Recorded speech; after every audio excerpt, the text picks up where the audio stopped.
வடலூரில் தமிழக அரசு திட்டமிட்டிருக்கும் வள்ளலார் சர்வதேச மையத்தில் என்னென்ன வசதிகள் எல்லாம் இடம்பெற உள்ளது என்பதை விவரிக்கிறது இந்த தொகுப்பு.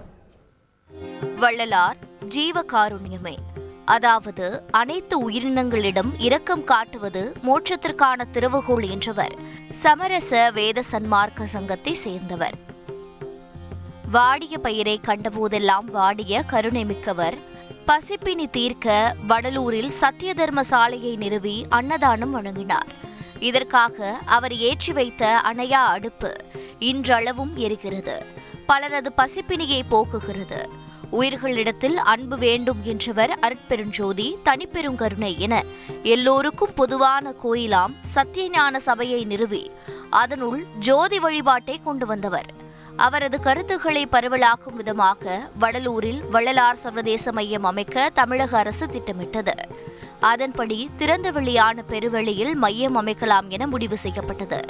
அதில் வள்ளலார் அருளிய இயற்கை வைத்திய தொண்டினை விரிவாக்கம் செய்ய ஏழை எளிய மக்கள், சுற்றுப்புற மக்கள் பயன்பெறும் வகையில் வைத்தியசாலை அமைக்க திட்டமிடப்பட்டுள்ளது. அதிகமான மக்கள் அமர்ந்து சாப்பிடும் வகையில் அன்னதான கூடம் வசதிகள் செய்ய திட்டமிடப்பட்டுள்ளது.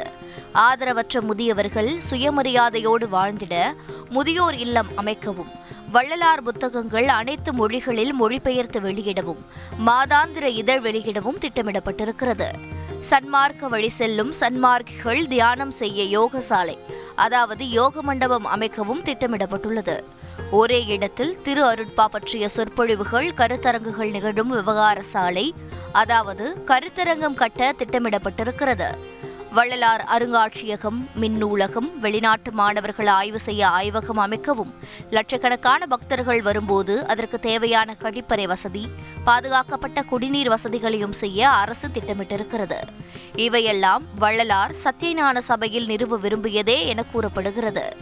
உயிர் தழைக்க உணவு சாலை, உடல் தழைக்க மருத்துவ சாலை, படித்து பயனுற பாடசாலை, உதவி செய்திட உபகார சாலை, வருவாய் பெருக்கிட விருத்தி சாலை, அருளை அடைந்திட வழிபாட்டு சாலை, உள்முகம் நோக்கிட தியான சாலை, மயக்கம் நீங்கிட கருத்தரங்கு சாலை என 8 சாலைகளுக்கு அடிக்கோலிட்டுள்ளார் வள்ளலார். அதில் தர்மசாலை, உபாசன சாலை, ஞான சபையையும் வள்ளலார் தொடங்கிவிட்டார். வள்ளலாரின் ஜீவகாருண்ய ஒழுக்கத்தில் கூறப்பட்டுள்ள மற்ற சாலைகளை அமைக்கவே அரசு திட்டமிட்டிருப்பதாக தெரிவிக்கப்பட்டுள்ளது.